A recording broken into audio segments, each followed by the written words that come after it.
GK से एक और बहुमूल्य टॉपिक जिसका नाम है प्राग ऐतिहासिक काल। आज का ये टॉपिक आपके प्रत्येक एग्ज़ाम के लिए बहुत ही महत्वपूर्ण साबित होगा, तो ये वीडियो आप लोग अंत तक ज़रूर देखिएगा। सबसे पहले हम लोग जानते हैं कि प्राग ऐतिहासिक काल कहते किसे हैं। इतिहास का ऐसा कालखंड या ऐसा समय जिसका कोई लिखित प्रमाण नहीं मिलता, अर्थात जिसका कोई लिखित सबूत नहीं है, वही काल इतिहास का प्राग ऐतिहासिक काल कहलाता है। क्वेश्चन पूछेगा, जिस काल का हमें कोई लिखित साक्ष्य नहीं मिलता उसे क्या नाम देते हैं? प्राग ऐतिहासिक काल। इसके अंदर आता है पाषाण काल का इतिहास, जिसमें आप लोग पुरा पाषाण काल इत्यादि जैसी कंडीशनों को कवर करते हैं। अच्छा, इतिहास का वह कालखंड जिसका लिखित प्रमाण उपलब्ध है परंतु उसका अर्थ स्पष्ट नहीं हो सका, तो उसे क्या नाम देते हैं? उसे आद्य ऐतिहासिक काल कहा जाता है। ध्यान से देखना, जैसे कि सिंधु सभ्यता और वैदिक सभ्यता। ये जो सिंधु सभ्यता और वैदिक सभ्यता का समय है ना, इसे आद्य ऐतिहासिक काल कहते हैं। इनका लिखित प्रमाण तो उपलब्ध है लेकिन अर्थ स्पष्ट नहीं हो सका है, इसलिए इसे आद्य ऐतिहासिक काल कहा गया है। अच्छा, अगला लाइन देखिए, इतिहास का वह कालखंड जिसका लिखित प्रमाण उपलब्ध होता है और जिसका अर्थ स्पष्ट भी होता है उसे ऐतिहासिक काल कहते हैं, यानी हिस्टोरिक एज ऐतिहासिक काल कहा जाता है। जैसे 16 महाजनपदों का काल जो है, यानी महाजनपदों का काल, क्योंकि उसका लिखित प्रमाण भी है और उसका अर्थ भी है, इसलिए ऐतिहासिक काल कहा गया है। यहाँ से आपके एग्जाम के लिए क्वेश्चन 100% बनेगा। आगे मैं बढ़ता हूँ। प्राग ऐतिहासिक काल को मुख्य रूप से 3 भागों में बांटा गया। एक और क्वेश्चन, प्राग ऐतिहासिक काल को कितने पार्ट में डिवाइड किया गया है? ये किया गया 3 पार्ट में, जिसके अंदर हम लोग पुरापाषाण काल का अध्ययन करेंगे, मध्य पाषाण काल का अध्ययन करेंगे, नव या उत्तर पाषाण काल का अध्ययन करेंगे, है ना। ध्यान से देखना, ये पुरापाषाण काल ये कौन सा है? पुरापाषाण काल आप लोग पढ़िए, जीरो गिनिए, इकाई, दहाई, सैकड़ा, हजार, 10,000, है ना, लाख, यानी 5 लाख ईसा पूर्व से आप देखिए ये कितना है? इकाई, दहाई, सैकड़ा, हजार, 10,000 लगभग, है ना। 5 लाख ईसा पूर्व से 10,000 ईसा पूर्व तक का जो समय है वो पूरा पाषाण काल के अंतर्गत आया। ध्यान से देखना, बैक में चलती थी जब ईसा पूर्व में। भारत में सर्वप्रथम पाषाणकालीन सभ्यता और संस्कृति के अवशेषों को सन 1963 ईस्वी में ब्रूस फ्रूट महोदय द्वारा खोजा गया।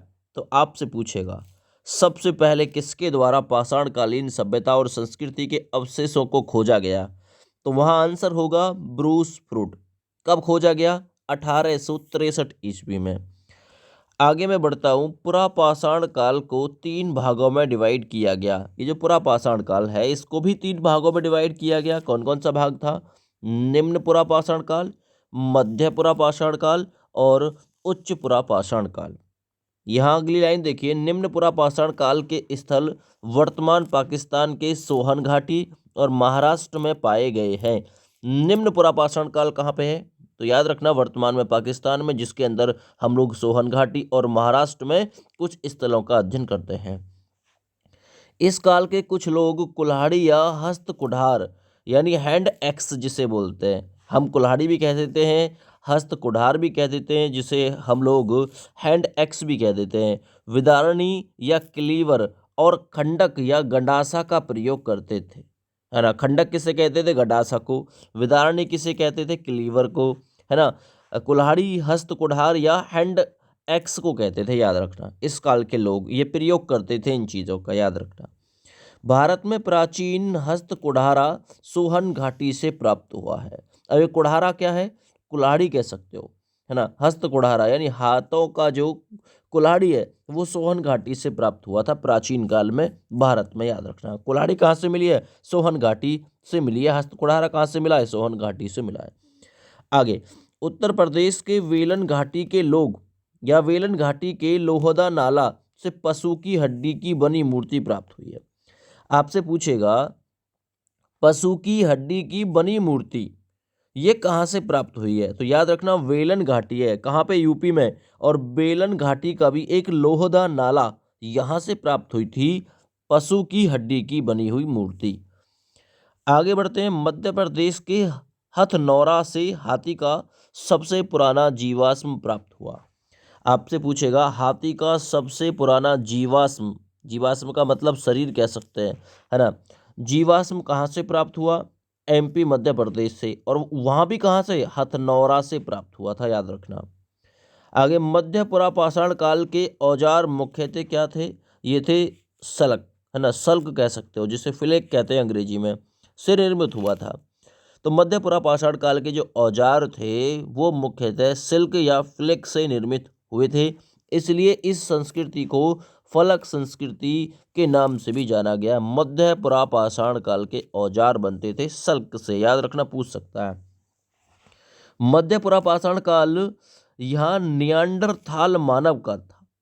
आपसे पूछेगा जो मध्य पुरापाषाण काल था वो किस मानव का था? तो इसमें आपका आंसर जाएगा नियांडरथाल मानव का था। आगे, मोस्तारी संस्कृति इसी काल से संबंधित थी। आपसे पूछेगा मोस्तारी संस्कृति किस काल से संबंधित थी? मध्य पुरापाषाण काल से संबंधित थी, इंपॉर्टेंट है। आगे मैं बढ़ता हूँ। चकमक उद्योग की स्थापना और आधुनिक मानव यानी होमोसेपियंस का आगमन मध्य पुरापाषाण काल में ही हुआ। आपसे ये भी पूछ सकता है कि जो होमोसेपियंस यानी आधुनिक मानव जो है उसका आगमन किस काल में हुआ? पुरापाषाण काल में हुआ था, याद रखना।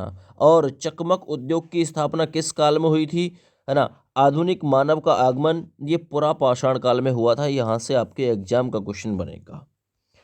आगे बढ़ता हूँ। मध्य प्रदेश के भीमबेटका, आपसे पूछेगा भीमबेटका की गुफाएं कहाँ हैं? एमपी मध्य प्रदेश में। तो मध्य प्रदेश के भीमबेटका की गुफाओं से विभिन्न कालों के चित्रकारी देखने को मिलती है। इस गुफा की खोज 1958 ईस्वी में बी.एस. वाकड़र, है ना, वाकड़कर ने किया था, याद रखना। आपसे पूछेगा भीमबेटका की गुफाएं कहाँ पे है? एमपी में। अब इसमें आपको विभिन्न प्रकार की कला, चित्रकारी और विभिन्न जो काल रहे हैं उनके समय के बारे में चित्रकारी आपको देखने के लिए मिलेगी। इन गुफाओं की खोज 1958 ईस्वी में की गई थी। वी.एस. वाकड़कर ने इस खोज को अंजाम दिया था। आगे बढ़िए। उच्च पुरापाषाण कालीन चित्रों में उच्च पुरापाषाण काल से कौन कौन से चित्र संबंधित है? भैंस, हाथी, बाघ, गैंडे और सूअर के चित्र प्रमुख आदि देखने को मिलते हैं आपको। उच्च पुरापाषाण काल में अस्थि निर्मित उपकरणों का प्रयोग देखने को मिलता है। आपसे पूछेगा अस्थि निर्मित उपकरणों का प्रयोग, जो अस्थि से निर्मित होते थे उपकरण, उनका प्रयोग किस काल में? तो उनका प्रयोग भैया उच्च पुरापाषाण काल में देखने को मिलता है। आंध्र प्रदेश के वेट मर्चला से अनेक अस्थि उपकरण मिले हैं। तो कहाँ से ये अस्थि उपकरण मिले हैं? आंध्र प्रदेश से। उसमें भी वेटम चरला से अनेक उपकरण देखने को मिले हैं। आगे बात आती है, देखिए वो पुरापाषाण काल था, ये यहाँ मध्य पाषाण काल है, ठीक है ना। क्योंकि मैंने जब आप लोगों को प्राग ऐतिहासिक काल को पढ़ाना स्टार्ट किया था तो उस समय देखिए आप लोगों को ये चीज़ बताया था। देखिए एक तो निम्न पुरापाषाण काल, मध्य पुरापाषाण काल और उच्च पुरापाषाण काल, इसके बारे में हम लोग ऑलरेडी पढ़ चुके हैं। तो देखिए एक तो पुरापाषाण काल बताया था, एक मध्य पाषाण काल और एक नव या उत्तर पाषाण काल। तो इसके बारे में हम लोग पुरापाषाण काल के बारे में और इसके 3 भेदों के बारे में भी ऑलरेडी हम लोग पढ़ चुके हैं। बारी है मध्य पुरापाषाण काल के बारे में पढ़ने की। मध्य पुरापाषाण काल, आगे देखिए यह काल पुरापाषाण काल एवं नवपाषाण काल दोनों की मिश्रित अवस्था है या फिर काल है। तो मध्य है, याद रखना। इस काल के मानव शिकार करके, मछली पकड़कर, खाद्य वस्तु इकट्ठा करके अपना भोजन बनाते थे, भरण पोषण करते थे। इस काल के लोग लघु उपकरणों का प्रयोग करते थे। फलक, बेधिनी, एकधर, समलभ, है ना, अर्धचंद्राकार इत्यादि मध्य पाषाण काल के प्रमुख उपकरण हैं। तो इनमें से कोई सा भी पूछ सकता है। बेधिनी उपकरण किस काल से जुड़ा हुआ है? मध्य पाषाण काल से, मध्य पाषाण काल से संबंधित है, याद रखना। लेकिन आप कहेंगे ये मध्य पाषाण काल यहाँ पे भी आ रहा है, मध्य पाषाण काल ऊपर भी आया था। देखिए मध्य पाषाण काल ऊपर ये नहीं था, आप लोग इसे गौर से पढ़िए, इसमें निम्न पुरा पाषाण काल जुड़ा हुआ है इसके साथ में। देखो ये रहा पुरा पाषाण काल, ये मध्य पुरा पाषाण काल है ना। और वो क्या है भाई, वो मध्य पाषाण काल है, पुरा नहीं जुड़ा हुआ है इसमें, ध्यान से देखना इस चीज को। तो शिकार करके अपना जीवन यापन करते थे, मछली पकड़ के जीवन यापन करते थे, खाद्य वस्तु इकट्ठा करके अपना भरण पोषण करते थे, है ना, याद रखना पुरा पाषाण काल। और ये पुरा पाषाण काल और नव पाषाण काल दोनों का मिश्रित जो समय है, मिश्रित जो काल है, उसे नाम दिया गया है मध्य पाषाण काल। इस काल के लोग लघु उपकरण यानी छोटे छोटे उपकरणों का प्रयोग करते थे, जिनमें फेमस थे फलक, बेदिनी, एकधर, समलंब और अर्धचंद्राकार इत्यादि मध्य पाषाण काल के प्रमुख उपकरण हैं। आगे बढ़ते हैं। भारत के विद्यन क्षेत्र में 1867 ईस्वी में C.L. कार्लाइल के द्वारा सर्वप्रथम लघु उपकरणों की खोज की गई। आपसे पूछेगा लघु उपकरणों की यानी छोटे उपकरणों की खोज कब की गई? 1867 में। ये किस क्षेत्र में? तो भारत के विद्यन के क्षेत्र में, पहाड़ियों के क्षेत्र में। किसने की थी? C.L. कार्लाइल के द्वारा ये सबसे पहले लघु उपकरणों की खोज की गई थी मध्य पाषाण काल के अंतर्गत। आगे बढ़ते हैं। मध्य पाषाण काल के लोग तीर कमान का प्रयोग करते थे। इससे यह पता चलता है कि इस काल में प्रक्षेपास्त्र तकनीक का विकास हो गया था, यानी तीर चलाने का ये प्रयोग करते थे। आपसे पूछेगा तीर चलाने का प्रयोग किस काल के लोग करते थे? मध्य पाषाण काल के लोग। अगला पॉइंट डालिए नव या उत्तर पाषाण काल, जो कि 9000 से 1000 BC तक संबंधित है, याद रखना। इस काल के लोग स्थायी निवासी थे। स्थायी यानी परमानेंट, एक जगह टिक के रहते थे। जो पहला मानव था वो टिक के नहीं रहता था, यायावर टाइप का था, कभी कहीं कभी कहीं कभी कहीं।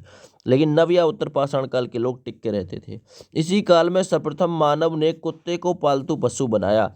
तो मानव का सबसे पहला पालतू पशु कौन सा है? कुत्ता। और किस काल के लोगों ने? नव या उत्तर पाषाण काल के लोगों ने, मानव ने सबसे पहले यहाँ अपना पालतू पशु बनाया था कुत्ते को, याद रखना। इस काल में पॉलिशदार पत्थर के औजार व हथियार का प्रयोग होता था, याद रखो।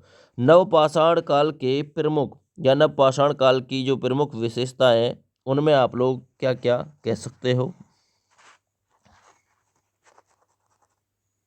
देखिए, कृषि का आरंभ कह सकते हो, गर्त आवास बुर्ज होम कह सकते हो, मानव सबके साथ कुत्ता दफनाया, ये भी, बड़ी मात्रा में अस्थि और औजार, पोत निर्माण, है ना, उनके साक्ष्य, और स्थायी जीवन एवं समाज का निर्माण। इसमें अगर आपसे आग का आविष्कार पूछे तो ये आग का आविष्कार पुरा पाषाण काल से जुड़ा हुआ है, पुरा पाषाण काल से जुड़ा हुआ आग का। अगर आप लोगों से पहिए का आविष्कार पूछे, पहिए का, तो वो नव पाषाण काल के साथ जुड़ा हुआ है, याद रखना ये चीज़ भी, ठीक है ना। आप लोग ये चीज़ भी याद रखना, आग पूरे को जला देती है तो ये याद रखना। पहिया नई नई जगह जाता है तो नव पाषाण काल से आप लोगों को याद रखना, क्योंकि ये क्वेश्चन सबसे ज़्यादा पूछा जाता है। अगला पॉइंट है आद्य ऐतिहासिक काल। आद्य ऐतिहासिक काल, इस काल को दो भागों में डिवाइड किया गया था। एक ताम्र पाषाण काल जो कि 3500 BC से 1200 ईसा पूर्व तक चला। एक लौह काल जो कि 1000 ईसा पूर्व से, है ना, ये 3500 ईसा पूर्व से 1200 ईसा पूर्व तक ही है। और ये 1000 ईसा पूर्व से 600 BC तक चला, याद रखना। ये आद्य ऐतिहासिक काल दो भागों में बांटा गया था। एक था ताम्र पाषाण काल। ये ताम्र पाषाण काल क्या था? यह काल मुख्यतः ग्रामीण संस्कृति का था।